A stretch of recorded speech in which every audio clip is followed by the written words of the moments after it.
Hi guys, welcome to another audio video elaborating Proverbs 20 of the King James Version Bible. And it reads, Wine is a mocker, strong drink is raging, and whosoever is deceived thereby is not wise. The fear of a king is as the roaring of a lion. Whoso provoketh him to anger sinneth against his own soul. It is an honor for a man to cease from strife, but every fool will be meddling. The sluggard will not plough by reason of the cold, therefore shall he beg in harvest and have nothing. Counsel in the heart of man is like deep water, but a man of understanding will draw it out. Most men will proclaim every one his own goodness, but a faithful man who can find?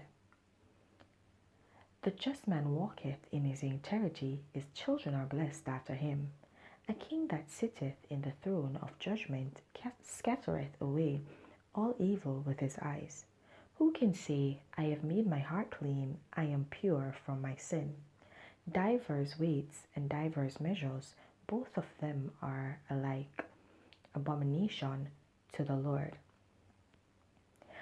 Even a child is known by his doings, whether his work be pure, and whether it be right.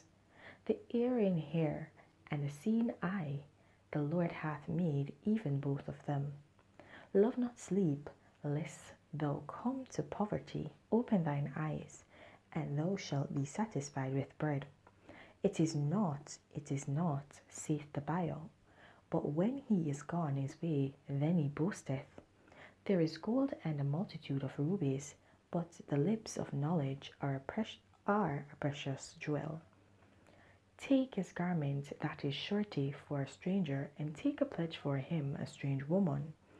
Bread of deceit is sweet to a man, but afterwards his mouth shall be filled with gravel. Every purpose is established by counsel, and with good advice make war. He that goeth about as a talebearer revealeth secrets, therefore meddle not with him that flattereth with his lips. Whoso curseth his father or his mother, his lamp shall be put out in obscure darkness. An inheritance may be gotten hastily at the beginning, but the end thereof shall not be blessed. Say not thou, I will recompense evil, but wait on the Lord, and he shall save thee. Divers weights are an abomination unto the Lord, and a false balance is not good. Man's goings are of the Lord. How can a man then understand his own way? It is a snare to the man who devoureth that which is holy, and after vows to make inquiry. A wise king scattereth the wicked, and bringeth the weal over them. The spirit of man is the candle of the Lord, searching all the inward parts of the belly. Mercy and truth preserve the king, and his throne is upholden by mercy. The glory of young men is their strength, and the beauty of old men is the grey head. The blueness of a wound cleanseth away evil, so do stripes the inward parts of the belly. Alright guys, I don't know about you, but I kind of like this chapter. I'm sorry that I'm basically imparting my own feelings here, but I kind of like this because it speaks to people who meddle, talebearers, and that's something. So this is basically a warning to those people because they go about and they spread lies, or they basically embellish on what they've heard or what they've seen, and they go and share it with others, and they embellish, like I said, add on what they want to add on and take out what they want to take out to make the story enticing. And also they flatter you with words. They want to be liked by you, and that's the thing. You're not supposed to try to gain man's approval in that way. Let God approve you, be approved by God, and not by those around you, because men cannot judge wisely and men cannot judge justly. Only God can judge, and only God judges justly. And so we ought not to try to gain the approval of others so much as we should try to gain the approval of God. A wise man knows that he does not boast of himself and think highly of himself, but he should think on what the Lord thinks of him, how the Lord sees him. And that's where we actually remain grounded. Okay? And that is where we actually are somewhat lifted high. And we need to understand this. The Lord does not like the proud. The Lord likes humble people. And he speaks of this all the time. The meek shall inherit the earth.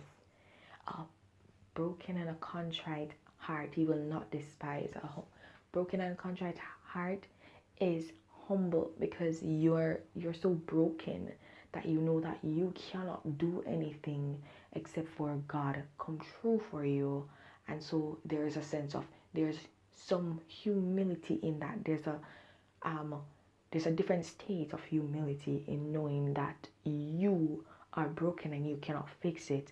You can only give it up to God and trust that he will do it for you. And that's just another level there. Just as a child is dependent on a parent, there's some level of trust there. There's some level of not, let me see if I can word this properly for you guys. There's some kind of responsibility being placed on someone else. You're putting faith and trust in someone else. You're putting that person knows that they're responsible for you in that way, and you are so trusting in them that you know that they'll do what they ought to do for you. If I'm explaining it correctly, I'm trying to get to a point where I can explain it correctly. But the best analogy I have is, the best comparison I have is to basically compare to parents and children.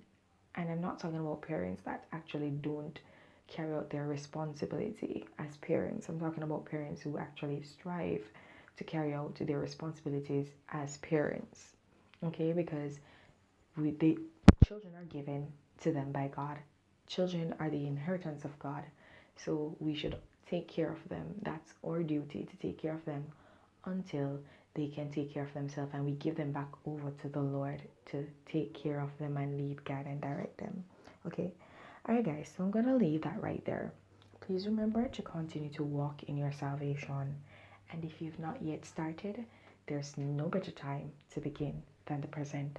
Have yourself a blessed day.